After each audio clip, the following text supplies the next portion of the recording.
Salam jumpa kembali adik-adik dalam pembelajaran bahasa Indonesia. Adik-adik kelas 12, bagaimana?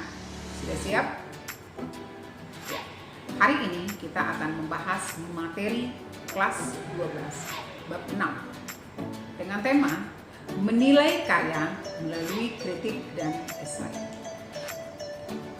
Sebelum kita lanjutkan, seperti biasa, kita mulai dengan kompetensi dasar. Kompetensi dasar untuk materi ini adalah menyusun kritik dan menganalisis sistematika esai dengan memperhatikan aspek pengetahuan dan pandangan penulis. Sementara itu, indikator adalah 1. Membandingkan kritik sastra dan esai. 2. Menyusun kritik dan esai.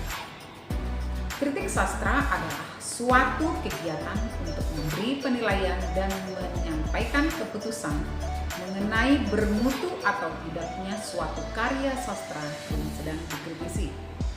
Sementara itu, esai adalah karangan yang berisi kupasan, tinjauan tentang suatu pokok masalah yang berkaitan dengan ilmu pengetahuan, pendapat atau ideologi yang disusun secara populer berdasarkan sudut pandang pribadi penulisnya atau bersifat subjektif. Secara singkat, dapat kita ambil suatu statement antara perbedaan kritik dan esai. 1. Kritik itu penilaiannya hanya untuk dunia sastra, sedangkan esai penulisannya lebih bebas. Yang kedua, kritik penilaiannya bersifat objektif dan harus menyertakan alasan dan bukti baik secara langsung maupun tidak langsung. Sementara esai berupa permasalahan umum yang bersifat subjektif.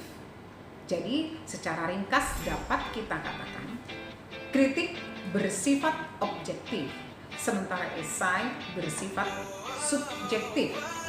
Ciri kritik sastra adalah 1. Memberikan tanggapan terhadap objek kajian atau hasil karya sastra.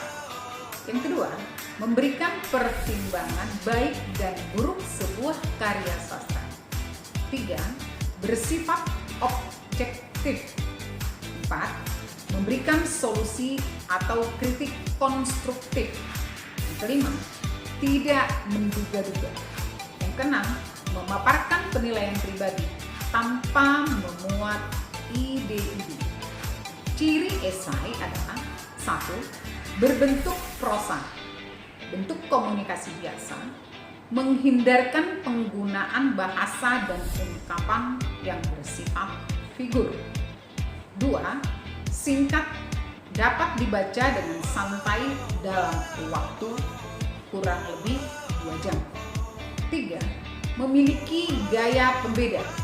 Seorang penulis esai yang baik akan membawa ciri dan gaya yang khas, yang membedakan tulisannya dengan gaya penulis lain. 4. Selalu tidak utuh. Penulis memilih segi-segi yang penting dan menarik dari objek dan subjek yang hendak ditulis.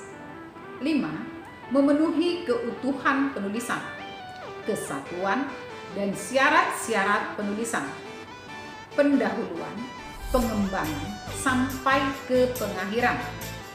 6. Mempunyai nada pribadi atau bersifat individu. Ciri personal dalam penulisan esai adalah pengungkapan penulis sendiri tentang pandangannya, sikapnya, pikirannya kepada pembaca. Berikut kita pelajari cara menyusun kritik sastra. 1. Menentukan penyair atau pengarang atau karya sastra yang kita anggap menarik untuk dibahas. Yang kedua, memahami struktur karya yang telah dipilih.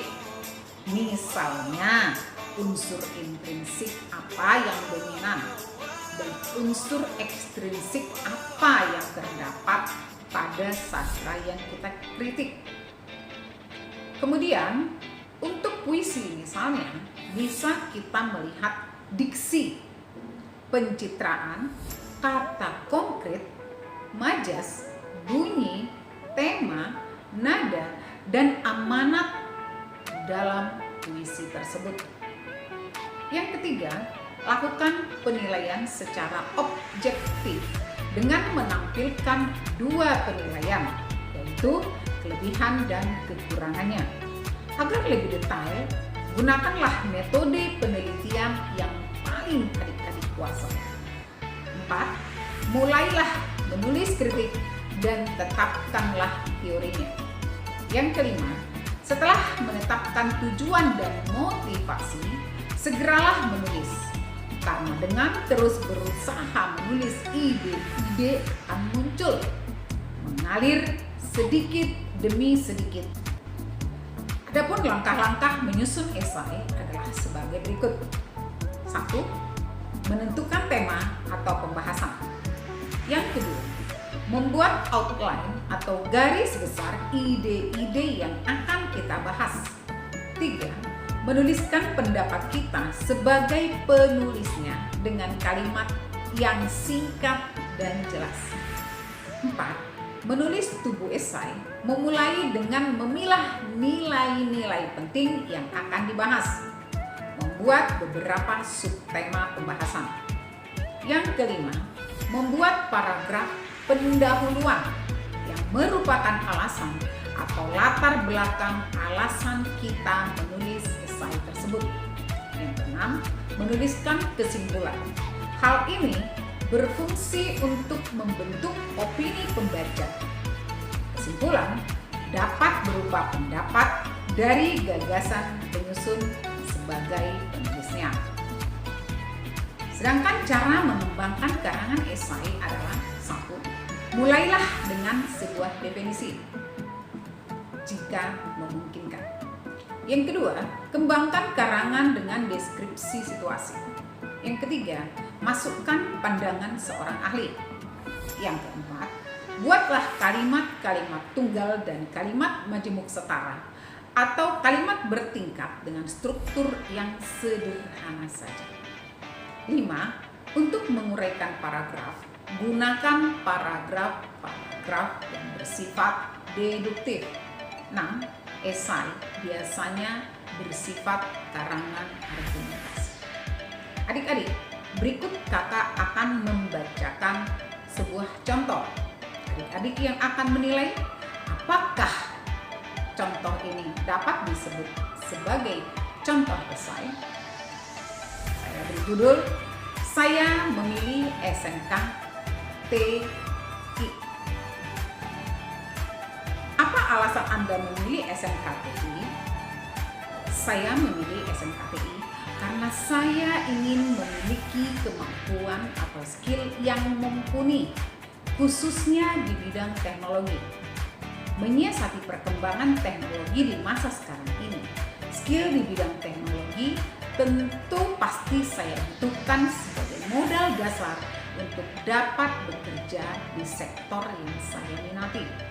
Di samping karena minat saya di bidang IT, saya memilih bersekolah di SMK TI juga karena saya harus secepatnya dapat membantu orang tua dalam meningkatkan perekonomian keluarga. Menurut pengamatan saya, saat ini bidang teknologi sedang dibutuhkan oleh banyak perusahaan, sehingga lapangan pekerjaan terbuka lebar walaupun persaingannya sangat ketat. Selain itu, di SMK TI, saya juga dapat belajar bagaimana cara membuat sebuah program aplikasi. Pelajaran ini sangat penting karena dengan membuat program aplikasi, saya akan dapat meningkatkan nilai kreativitas dan impian ataupun karir saya menuju ke yang lebih baik.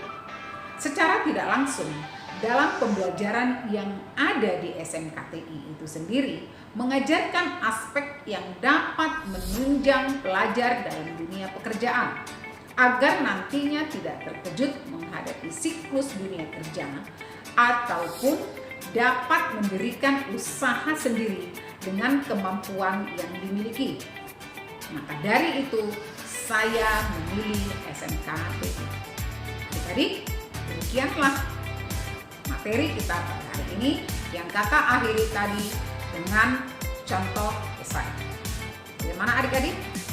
Kembali kakak ingatkan, apabila adik-adik ada pertanyaan tentang materi ini, silahkan adik-adik tulis di bawah kolom komentar. Jangan lupa, materi harus sopan, santun, singkat dan jelas. Buktikan kalau kita pelajar Indonesia. Demikianlah materi hari ini. Salam sukses dan tetap semangat.